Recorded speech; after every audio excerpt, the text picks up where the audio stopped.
ونسلم على رسوله الكريم وعلى آله وأصحابه أجمعين. أما بعد فأعوذ بالله من الشيطان الرجيم. بسم الله الرحمن الرحيم. قال الله تعالى في القرآن الكريم: حاميم والكتاب المبين. إنا أنزلناه في ليلة مباركة إنا كنا منذرين فيها يفرق كل أمر حكيم أمرا من عندنا إنا كنا مرسلين. آمنت بالله صدق الله العظيم. إن الله وملائكته يصلون على النبي يا أيها الذين آمنوا صلوا عليه وسلموا تسليما. الصلاة والسلام عليك يا سيدي يا رسول الله وعلى آلك وأصحابك يا سيدي يا حبيب الله. الصلاة والسلام عليك يا سيدي يا رسول الله وعلى آلك وأصحابك يا سيدي يا رحمة للعالمين. آئی شب بارات یہ ہے برکتوں کی رات، لطف و کرم کی رات ہے یہ رحمتوں کی رات. رب کی تجلیوں کا اجالا ہے چار سو، یہ قادر کریم کی ہے جلوتوں کی رات. ہر سو حسین اور معطر سما ہے آج، کس درجہ مشک بیز ہے یہ نکہتوں کی رات. باران فضل ہوتا ہے اس شب کو ہر گھڑی، خوش بخت ہے جسے ملی یہ عظمتوں کی رات. جو چاہتے ہو تم کو کرے گا خدا عطا، جو چاہتے ہو تم کو کرے گا خدا عطا. اس کی عنایتوں کی ہے یہ نعمتوں کی رات.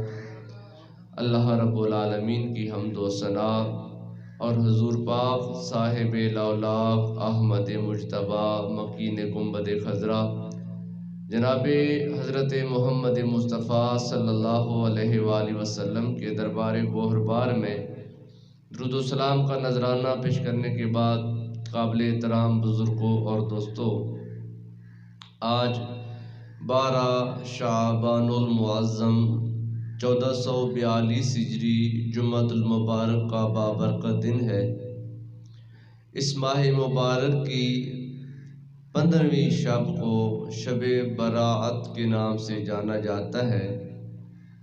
یہ وہ بابرکت رات ہے جو امت مصطفیٰ کے لیے اللہ تعالیٰ کی رحمت، فضل، کرم اور شفقت کی رات ہے، اور یہ وہ رات ہے جو محاسبے کی بھی رات ہے اور تمام اعمال کے اللہ کی بارگاہ میں پیش کیے جانے والی رات ہے۔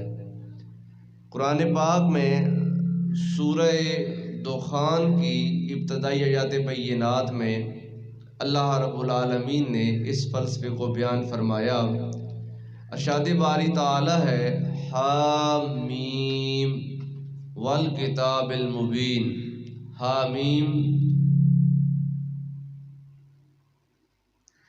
کتاب قسم ہے اس روشن کتاب کی، انا انزلناہ فی لیلۃ مبارکہ، بے شک ہم نے اس کتاب مبین کو ایک برکت والی رات میں نازل فرمایا۔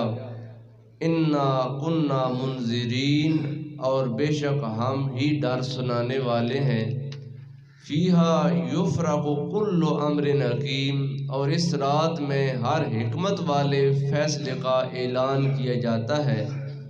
امرا من عندنا، اور ہر امر ہماری ہی جناب سے صادر ہوتا ہے۔ انا کنا مرسلین، بے شک ہم ہی رسول و نبیوں کو اور کتابوں کو نازل کرنے والے اور بھیجنے والے ہیں۔ قرآن پاک میں سورہ قدر میں اللہ رب العالمین نے ارشاد فرمایا، انا انزلناہ فی لیلۃ القدر، کہ ہم نے قرآن پاک کو لیلۃ القدر میں نازل کیا۔ اور سورہ دخان کی اس ابتدائی آیت کریمہ میں اللہ نے ارشاد فرمایا، انا انزلناہ فی لیلۃ مبارکہ، کہ ہم نے اس قرآن کو برکت والی رات میں نازل فرمایا۔ علماء کرام فرماتے ہیں کہ قرآن کریم لوح محفوظ سے آسمان دنیا پر باب الرحمت پر اس یعنی کہ 15 شعبان المعظم کو اتارا گیا، اور پھر اس آسمان دنیا سے قلب مصطفیٰ پر قرآن پاک تقریباً 23 سال کے ایک دورانیے میں لیلۃ القدر کی بابرکت رات میں تکمیل کیا گیا۔ تو قرآن پاک کے نزول کے 2 دور ہیں، ایک لوح محفوظ سے آسمان دنیا پر، اور ایک آسمان دنیا سے قلب مصطفیٰ پر۔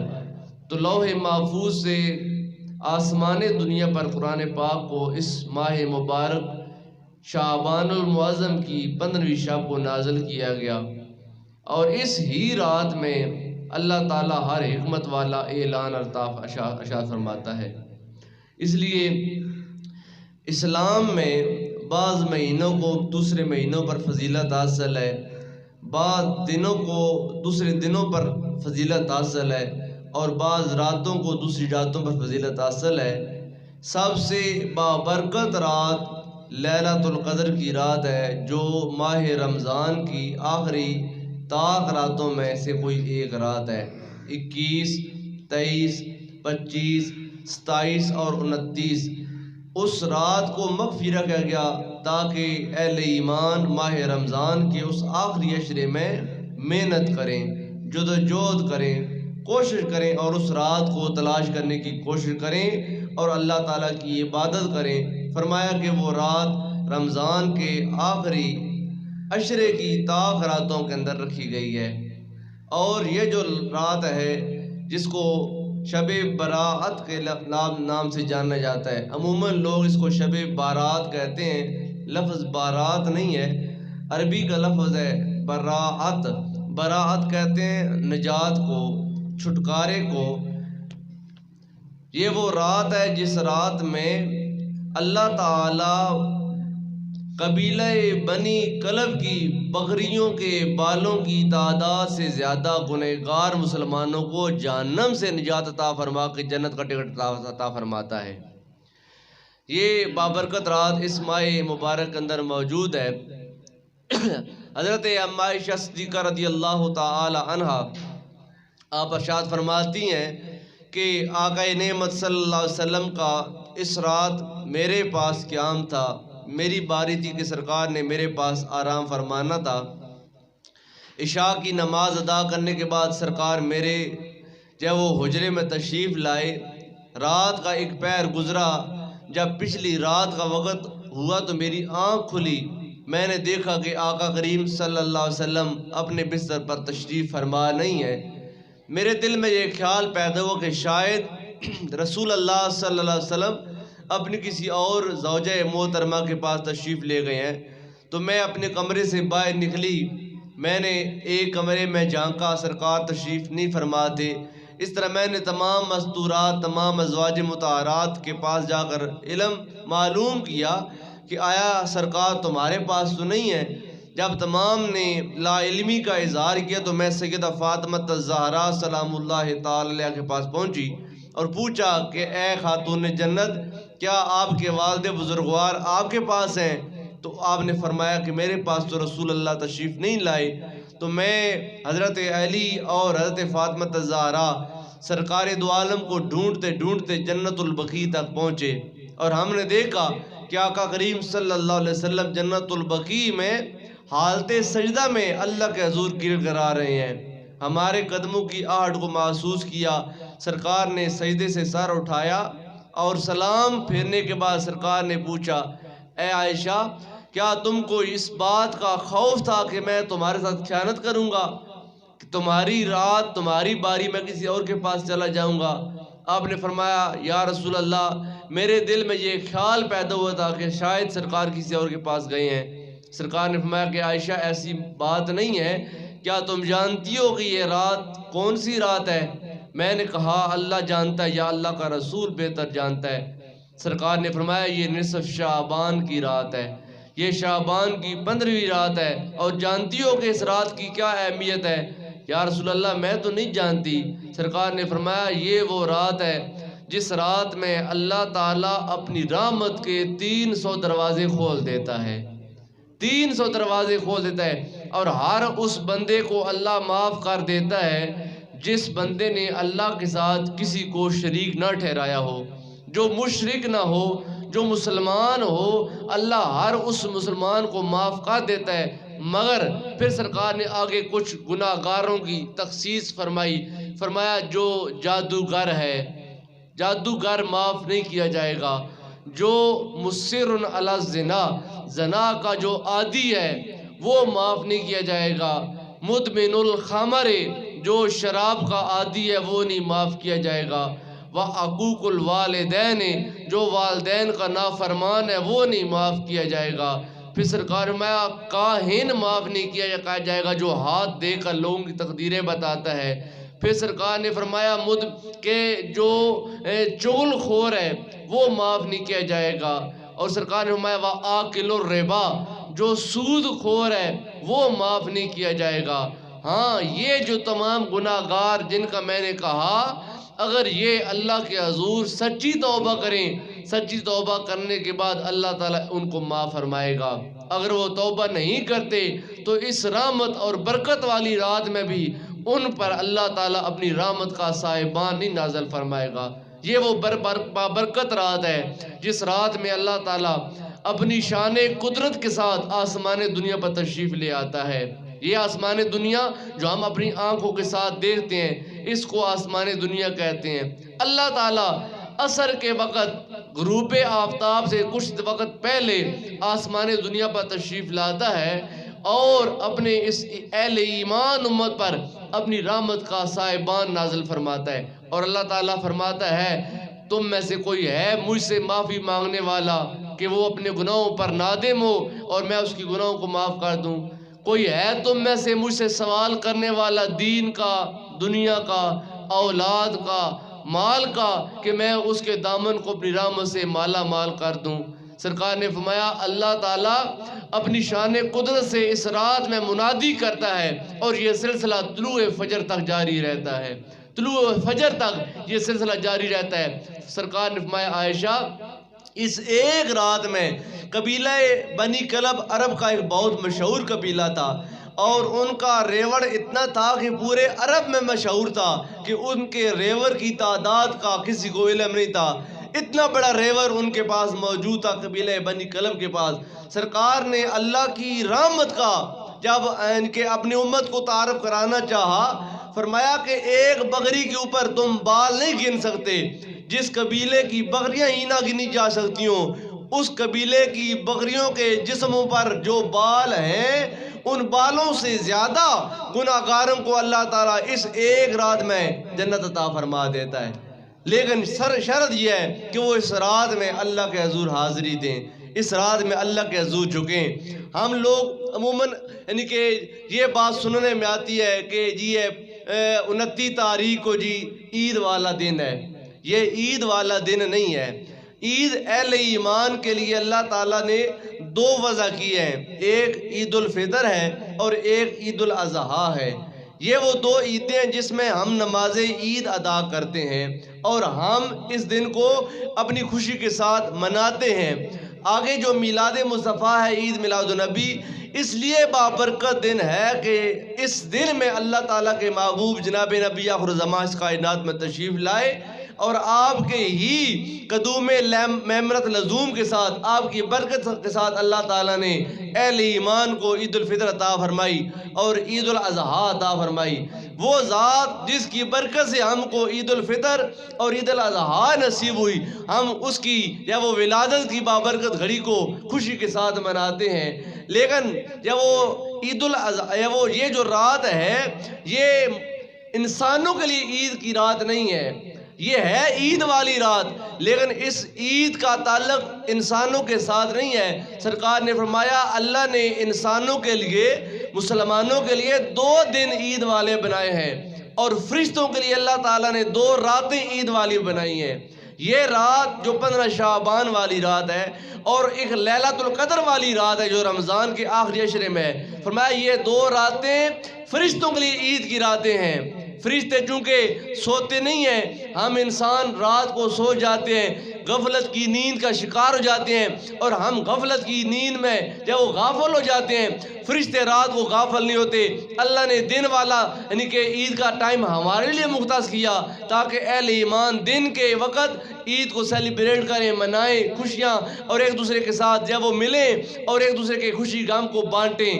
رات اللہ تعالیٰ نے فرشتوں کی عید والا یعنی کہ وقت مقرر فرمایا ہے۔ یہ رات ہمارے لیے کیا درجہ رکھتی ہے؟ سرکار دو عالم نے فرمایا اس رات میں اللہ تعالیٰ ہر حکمت والا اعلان فرما دیتا ہے۔ مطلب کیا ہے؟ مطلب یہ ہے کہ اس رات میں لکھا جاتا ہے کہ اس 15 شعبان سے لے کر اگلی 15 شعبان تک کتنے لوگ پیدا ہوں گے اور کتنے لوگ اس اگلے سال میں مر جائیں گے، اس اگلے سال میں کتنے لوگ اللہ کے گھر کا حج کریں گے اور کتنے لوگ اللہ تعالیٰ کے گھر کا عمرہ کریں گے۔ اس رات میں لکھا جاتا ہے کہ جو لوگ اگلے سال آئیں گے، یہ جو لوگ زندہ ہیں، ان کو رزق کتنا دیا جائے گا، کہاں سے دیا جائے گا، یہ سارے اہم معاملات اس 15 شعبان کی رات کو مقرر کر کے ہر فرشتے کو جس کی ڈیوٹی ہے اس کے ہاتھ میں تھما دیا جاتا ہے۔ اسرائیل علیہ السلام جو کہ موت کے فرشتے ہیں، ان کے ہاتھ میں موت کی فہرست پکڑائی جاتی ہے کہ اگلے اس سال میں کتنے لوگوں نے اور کس نے کس مقام پر مرنا ہے، یہ لسٹ ہے، اس لسٹ کے مطابق تم نے روح کو قبض کرنا ہے۔ وہ فرشتہ جو بارش نازل کرتا ہے اس کو بتایا جاتا ہے کہ اگلے سال کے کس دن میں کس ٹائم پر تم نے بارش نازل کرنی ہے، اور وہ فرشتہ جو رزق پر مامور ہے اس کو یہ لسٹ دی جاتی ہے کہ ہمارے بندوں کو تم نے کہاں سے کتنا رزق عطا کرنا ہے۔ یہ سارے حکمت والے فیصلے اس رات میں لکھے جاتے ہیں۔ سرکار دو عالم صلی اللہ علیہ وسلم آپ ارشاد فرماتے ہیں کہ اس رات کو قیام کرو اور دن کا روزہ رکھو، یعنی 15 شعبان کی رات، اس رات کو اللہ کے حضور حاضر رہو، قیام کرو، اس رات کو غفلت کے ساتھ نہ گزارو۔ سرکار دو عالم ساری رات 15 شعبان کو قیام فرماتے تھے۔ امہات المومنین کہتی یا رسول اللہ آپ تو بخشے بچھائے ہیں، آپ تو اللہ کے محبوب ہیں، پھر اتنا لمبا قیام آپ کیوں کرتے ہیں؟ سرکار نے فرمایا اے میری ازواج، میں چاہتا ہوں کہ جب میرا نامہ اعمال کھلے میں اس وقت اللہ کے حضور حالت عبادت میں ہوں۔ وہ ذات جو کہ گناہوں سے پاک ذات ہے، جو کہ حبیب خدا ہے، جو کہ محبوب خدا ہے، جو کہ امام الانبیاء ہے، انہوں نے اپنے کردار سے ہم اہل ایمان کے لیے یہ اسوہ نور رکھا کہ ہم مسلمان بھی اس رات میں اللہ کے حضور حاضر ہوں، اس رات میں قیام کریں، قرآن پاک کی تلاوت کریں، تسبیحات و اذکار کا ورد کریں، اللہ کے حضور توبہ و استغفار کریں، اور جب ہم پاپیوں کا، ہم گناہگاروں کا نامہ اعمال کھلے ہوں، ہم سارے سال گناہگار، لیکن اس رات اللہ کے گھر آ جائیں اور ہم اس وقت یا نماز پڑھ رہے ہوں، یا قرآن پڑھ رہے ہوں، یا سبحان اللہ کہہ رہے ہوں، یا الحمدللہ کہہ رہے ہوں، یا اللہ اکبر کہہ رہے ہوں، یا سبحان اللہ و بحمدہ سبحان اللہ العظیم کے نغمے الاپ رہے ہوں، اور اس لمحے میں ہمارا نام اعمال اللہ کی بارگاہ میں پیش کیا جائے۔ یہ بجٹ نائٹ ہے، گزشتہ سال کے اعمال پیش کیے جائیں گے اور بتایا جائے گا اللہ تعالیٰ کی بارگاہ میں کہ فلاں من فلاں نے پچھلے سال کتنی نیکیاں کی ہیں اور کتنے گناہ کیے ہیں۔ جب ہمارا نامہ اعمال پیش ہو اور ہم حالت عبادت میں ہوں، اللہ فرمائے گا فرشتو تم جس گناہگار کی بات کر رہے ہو ذرا دیکھو تو صحیح، اس لمحے جب اس کا نامہ اعمال میرے حضور کھلا جا رہا ہے، اس وقت میرا وہ بندہ کیا کر رہا ہے؟ جب فرشتے آسمان سے زمین پر جھانک کر جامع مسجد مدنی نسیہ کا حال دیکھیں، اللہ کی بارگاہ میں کہیں مالک اس وقت تو وہ نماز تسبیح ادا کر رہے ہیں، مالک اس وقت تو قرآن پڑھ رہے ہیں، مالک وہ تو توبہ استغفار کر رہے ہیں۔ اللہ فرمائے گا تم جانتے ہو نا یہ رحمت والی رات ہے، تم جانتے ہو نا یہ کرم والی رات ہے، اے فرشتو یہ تمہاری عید والی رات ہے، تم گواہ ہو جاؤ اس بابرکت رات کی، اس بابرکت گھڑی کی وجہ سے میں نے اپنے بندے کے سارے گناہوں کو معاف فرما دیا ہے، معاف فرما دیا۔ اور یہ وہ بابرکت رات ہے جو بار بار لوٹ کر ہمارے پاس آتی ہے اور ہمارے لیے یہ نوید جنت لے کر بھی آتی ہے، اور ہمارے لیے یہ ڈر بن کر بھی آتی ہے کہ اے ایماندار لوگوں، اگر تم نے غفلت میں اس رات کو گزارا تو یہ رات تمہارے لیے بہت بھاری پڑ جائے گی۔ اللہ تعالیٰ ہم کو ہر سال کے بعد 15 شعبان کی یہ بابرکت رات عطا فرماتا ہے تاکہ ہم اہل ایمان اس رات میں اللہ کے حضور جھکیں، اللہ کے حضور توبہ استغفار کریں۔ بزرگ لوگ بتاتے ہیں آج کل تو یہ دور عجیب آ گیا، ماڈرن دور آ گیا، گھر پر بیٹھے موبائل پہ ہم جب وہ میسج کنوے کر دیتے ہیں، جی کوئی مجھ سے غلطی کوتاہی ہوگی تو معاف کر دینا۔ یہ معذرت نہیں ہے، یہ بس اگلے بندے کو دھوکہ دینے والی بات ہے۔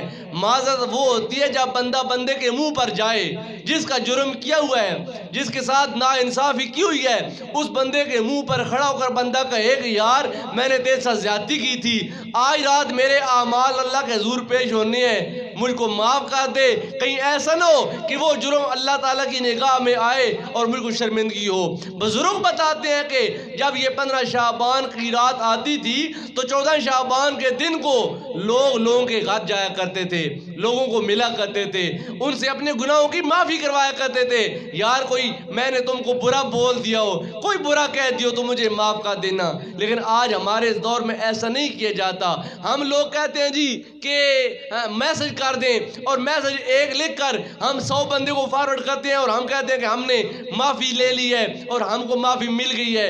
ایسے معافی نہیں ملتی ہے، معافی تب ملتی ہے جب بندہ اپنے نفس کو ملامت کرے، اپنے نفس کو بندہ ذلیل کرے اور اپنے آپ کو بندہ کسی کے سامنے گرائے جھکائے، جس کا بندہ نے جرم کیا ہوا ہے اس بندے کے منہ سے سنے کہ میں نے تم کو معاف کر دیا۔ جب اگلا بندہ اپنے دل سے معاف کرے گا تب ہمارے وہ گناہ اللہ تعالیٰ بھی معاف کرے گا۔ اللہ تعالیٰ نے ہم کو یہ موقع عطا فرمایا، جس کے ساتھ ناانصافی کی ہے، جس کے ساتھ ظلم کیا ہے، جس کے ساتھ برا سلوک کیا، اس رات کے آنے سے پہلے یہ کوئی انسان کی یعنی کہ تنقیص نہیں ہے، کمی نہیں ہے، بے عزتی نہیں ہے کہ وہ بندے سے معافی مانگ لے، اس کے سامنے ایکسکیوز کر لے، معذرت کر لے۔ معذرت کر لینا یہ بندے مومن کی شان ہے۔ یہ ہمارے جد اعظم حضرت آدم علیہ السلام کی سنت ہے کہ اللہ کے حضور انہوں نے معافی مانگی، کہا مالک تو نے منع کیا تھا اس درخت کے قریب نہیں جانا، مالک مجھ سے غلطی ہو گئی مجھے معاف کر دے، اللہ تعالیٰ نے معاف کر دی۔ اور یہ سنت اولاد آدم میں رکھ دی، کہا اگر تم خدا کے مجرم ہو خدا سے معافی مانگو، اگر بندوں کے مجرم ہو بندوں سے معافی مانگو۔ حقوق دو طرح کے ہیں، ایک ہے اللہ کے حقوق، ایک ہے بندوں کے حقوق۔ اللہ فرماتا ہے میں اگر چاہوں اپنے حق تم کو معاف کر دوں، نماز پڑھنا یہ تمہاری ڈیوٹی تھی، حق میرا تھا، اللہ کے گھر کا حج کرنا ڈیوٹی تمہاری تھی، حق میرا تھا، صلہ رحمی کرنا کام تمہارا تھا، حق میرا تھا۔ اگر میں چاہوں تم نے اگر نمازیں نہیں پڑھی، تم نے اگر روزے نہیں رکھے، تم نے اگر حج نہیں کیا، تم نے اگر عمرہ نہیں کیا، تم نے اگر صلہ رحمی نہیں کی ہے، یہ سارے میرے حقوق تھے، تمہاری ڈیوٹیز تھی، اگر تم نے یہ اچھے طریقے سے سر انجام نہیں دی، اگر میں چاہوں تو یہ میں تم کو معاف کر دوں گا۔ لیکن سن لو جو حقوق بندوں کی ہیں وہ میں قطعاً معاف نہیں کروں گا جب تک وہ بندہ معاف نہیں کرے گا جس کے ساتھ تم نے ناانصافی یا زیادتی کی ہے۔ لہٰذا اس رات کے آنے سے پہلے اگر آپ کو معلوم ہے کہ میں نے فلاں بندے کے ساتھ برا کیا، اس سے معذرت کر لیں، معافی مانگ لیں۔ معلوم نہیں زندگی کا اگلے سال میں ہم میں سے کس نے ہونا۔ پرسوں ہم نے کل شریف پڑھی تھی، کل شریف بابا سوندہ خان کی، اس کل میں میرے بائیں ہاتھ پر ذوالفقار صاحب بیٹھے ہوئے تھے۔ اب کل شریف پڑھنے کے بعد آدھا گھنٹہ نہیں گزرا تھا ان پر موت کا فرشتہ آ گیا، اور آدھے گھنٹے کے بعد وہ بھی ویسے ہی ہو گئے جیسے بابا سوندہ خان اس دنیا سے چلے گئے ہیں۔ اور پتہ نہیں اس 15 شعبان کے آنے تک ہم میں سے کس نے ہونا ہے اور کس نے نہیں ہونا ہے، اور پتہ نہیں اس 15 شعبان کی رات کو کس کس کا پتہ گر جانا ہے اور کس کس نے پیدا ہونا ہے، یہ تو اللہ تعالیٰ کے پاس ہے۔ لیکن جب اللہ کی بارگاہ میں ہم نے جانا ہے تو ہم سے ہماری دنیا کے اعمال کے بارے میں سوال ہونا ہے۔ لہٰذا اس قیامت کی کچہری میں شرمندہ ہونے سے بچنے کے لیے ایک راستہ ہے، بندے کے سامنے شرمندہ ہو جا، جس کے ساتھ زیادتی کی ہے نا اس کے پاس جا اور اس کو کہے کہ میں نے تیرے ساتھ فلاں مقام پر برا سلوک کیا تھا، یار مجھ سے غلطی ہو گئی ہے معاف کر دے۔ اور جب تو جائے گا وہ اتنا بھی ظالم نہیں ہوگا، وہ تمہیں معاف نہیں کرے گا۔ جب تو جائے گا معافی مانگے گا، اگر وہ انسان کا بچہ ہوگا تو ضرور تم کو معاف فرما دے گا، وہ اگر ایماندار ہوگا ضرور تم کو معاف کر دے گا۔ لیکن کم از کم تمہارے پاس اللہ کے حضور یہ اہتمام حجت ہوگی کہ مالک میں نے اس سے معافی ضرور مانگی تھی، میں نے اس کے ساتھ جا کر معذرت ضرور کی تھی، یا اللہ اب تو ہی معاف کر دے۔ سرکار دو عالم صلی اللہ علیہ وسلم آپ ارشاد فرماتے ہیں لوگوں سنو، یہ جو 15 شعبان کی رات جس مہینے میں آتی ہے نا، شعبان کا یہ مہینہ ہے، اور شعبان کے مہینے کو باقی مہینوں پر کیسے فضیلت حاصل ہے؟ سرکار فرماتے ہیں اے میرے صحابہ سنو، فضل شعبان علی سائر الشہور کفضلی علی سائر الانبیاء۔ فرمایا یہ شعبان جس میں 15 شعبان کی شب براعت والی رات آتی ہے، اس ایک مہینے کو باقی 11 مہینوں پر اتنی فضیلت حاصل ہے جیسے مجھ محمد کو کم و بیش 1,24,000 انبیاء پر فضیلت حاصل ہے۔ جیسے میرے پائے کا اور کوئی نبی نہیں، ایسے 11 مہینوں میں شعبان جیسا کوئی اور مہینہ نہیں ہے۔ اب یقینی بات ہے شعبان سے بھی زیادہ ایک جب وہ عزت والا مہینہ اور بھی ہے جسے ہم رمضان کا مہینہ کہتے ہیں، وہ بابرکت مہینہ جو 15-16 دن کے بعد مہمان بن کر ہمارے پاس آ رہا ہے۔ سرکار فرماتے ہیں اس مہینے میں تمام نیکیوں کا ریٹ بڑھا دیا جاتا ہے، ہر نیکی کا اجر بڑھا دیا جاتا ہے۔ تم نفل پڑھتے ہو اللہ تم کو فرض کا ثواب عطا کر دیتا ہے، تم ایک فرض ادا کرتے ہو اللہ تم کو 70 فرضوں کا ثواب عطا کر دیتا ہے۔ اور جس خوش نصیب کو اللہ تعالیٰ رمضان کے مہینے میں اپنے گھر کے عمرے کا شرف بخشتا ہے، سرکار نے فرمایا کوئی بندہ جو رمضان میں ایک عمرہ کرتا ہے اللہ مقبول حج کا ثواب عطا فرما دیتا ہے۔ اتنا یہ بابرکت والا مہینہ، سرکار میں شعبان کے مہینے کی فضیلت ایسی ہے جیسے مجھ محمد کو کفضلی علی سائر الانبیاء، جیسے مجھ محمد کو سارے نبیوں پر فضیلت حاصل ہے، ایسے شعبان کے مہینے کو باقی تمام مہینوں پر فضیلت حاصل ہے۔ پھر سرکار فرمایا اے میرے صحابہ سنو، وفضل رمضان علی سائر الشہور کفضل اللہ تعالی علی سائر الخلائق۔ رمضان کے مہینے کو باقی مہینوں پر فضیلت اور سرداری ایسے حاصل ہے جیسے خود خدا کو اپنی ساری مخلوق پر فضیلت حاصل ہے۔ جیسے خدا کا کوئی ہم پلہ نہیں ہے، کوئی شریک نہیں ہے، کوئی خدا کے جوڑ کا نہیں، ایسے 12 مہینوں میں رمضان والا کوئی مہینہ نہیں ہے۔ جیسے 12 مہینوں میں رمضان مرکزی حیثیت رکھتا ہے، ایسے بندہ مومن کی زندگی میں جوانی کے لمحات قیمتی ہیں اور فضیلت والے ہیں۔ جو بندہ اس جوانی کے عالم میں اللہ کے حضور آ جاتا ہے، فرمایا اللہ تعالیٰ اس کی اس عبادت کو قبول کر کے دونوں جانوں کی سعادت مندی عطا فرما دیتا ہے۔ یہ بابرکت مہینہ اور یہ بابرکت گھڑیاں اللہ تعالیٰ نے ہم کو عطا فرمائی ہیں۔ میں اپنی گفتگو کو ختم کرتا ہوں اس بات کے ساتھ کہ 15 شعبان 29 تاریخ کو یقیناً پیر والے دن یعنی کہ رات آ رہی ہے۔ آج 12 شعبان کا دن ہے اور آج کی شام جو ہوگی وہ 13 شعبان ہوگی۔ کل اور پرسوں یعنی کہ کل 13 اور پرسوں 14 شعبان ہے۔ اتوار کا دن ہوگا اور اتوار اور سوموار کے بیچ والی جو رات ہے 29 تاریخ، یہ 15 شعبان المعظم کی بابرکت رات ہے۔